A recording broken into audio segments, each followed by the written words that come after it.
அஸ்ஸலாமு அலைக்கும். Hi tears. இன்றைக்கி ஒரு vlog பார்த்துடலாமா? வாங்க.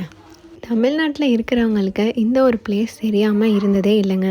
இது ஒரு ஃபேமஸான ஒரு டூரிஸ்ட் பிளேஸ்ன்னு கூட சொல்லலாம். அண்ட் நம்ம சரௌண்டிங்கில் இருக்கிறவங்களுக்கு இது ரொம்பவே கிட்ட இருக்கிற பிளேஸ்ன்னு கூட நான் சொல்லுவேன்.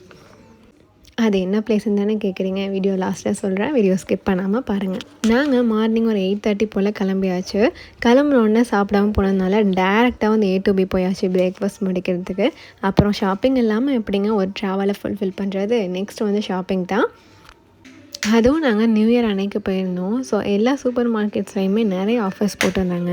அப்புறம் எங்கேங்க லாஸ்ட்டாக வர வேண்டிய இடத்துக்கு வந்தாச்சு. அது என்ன பிளேஸ் நான் உங்ககிட்ட சொல்லவே இல்லை. அது வேறு ஒன்றும் இல்லை, முக்கொம்பு தான். தமிழ்நாட்டில் ரொம்பவே ஃபேமஸான டேம் கூட சொல்லுவாங்க. அண்ட் நான் இங்கே இப்போ தான் ஃபஸ்ட் டைம் வந்திருக்கேன். அண்ட் டேம் கூட இப்போ தாங்க ஃபஸ்ட் டைம் பார்க்குறேன்னா பார்த்துக்கோங்க.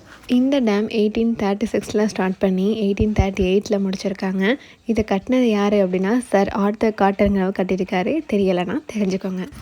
இங்கே வந்து என்ட்ரி ஃபீஸ்லாம் கிடையாது. உள்ளே போகிறதுக்கு கார் பார்க்கிங் மட்டும் சார்ஜ் பண்ணுறாங்க. அப்புறம் வந்து உள்ளே இருக்கிற ஆட்டினத்துக்கு நம்ம டிக்கெட் எடுத்து தான் வந்து நம்ம வந்து ஆடுற மாதிரி இருக்குது. பிளேஸ் நல்லா இருக்குது. பட் இன்னும் டெவலப்மெண்ட்னால் இன்னும் வந்து இந்த பிளேஸ் ரொம்பவே அழகாக இருக்கும். இந்த பார்க் பார்க்குறதுக்கு டெவலப் பண்ணாங்கன்னா இன்னும் சூப்பராக. அப்புறம் இந்த டேமில் மக்கள் குளிக்கிறதுக்குமே வந்து அலோவ் பண்ணுறாங்க.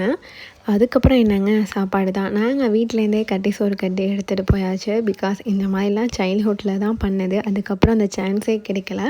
பட் இப்போ அந்த சான்ஸ் கிடைச்சிருக்கு. ரொம்பவே ஜாலியாகவும் என்ஜாய் பண்ணியாச்சு. போன டே நியூ இயர்னு சொல்லியிருந்தேன் இல்லையா? ஸோ எல்லாருமே வந்து சாப்பாடு கட்டிட்டு தான் அங்கே வந்திருந்தாங்க. ஒருத்தவங்க உட்காந்து சாப்பிட்டுட்டு இருக்கும் போது ரொம்பவே அழகாகவும் பார்க்கறதுக்கு ஆசையாகவும் இருந்துச்சு. நாங்களும் அதே மாதிரி போய் கட்டிட்டு போயிருந்தோம். உட்காந்து சாப்பிட்டாச்சு. அல்ஹம்துலில்லாஹ். எத்தனை பேருக்கு இந்த ஒரு அனுபவம் இருந்திருக்கு அப்படிங்கிறத மறக்காமல் கமெண்ட்டில் சொல்லுங்கள். அதுக்கப்புறம் நாங்கள் வந்து வீட்டுக்கு கிளம்பியாச்சு. ஓகே ஃப்ரெண்ட்ஸ், இதோட இந்த வீடியோ முடிஞ்சு. வீடியோ பிடிச்சிருந்தா லைக் பண்ணுங்கள், ஷேர் பண்ணுங்கள். மறக்காமல் நம்ம சேனலை சப்ஸ்கிரைப் பண்ணி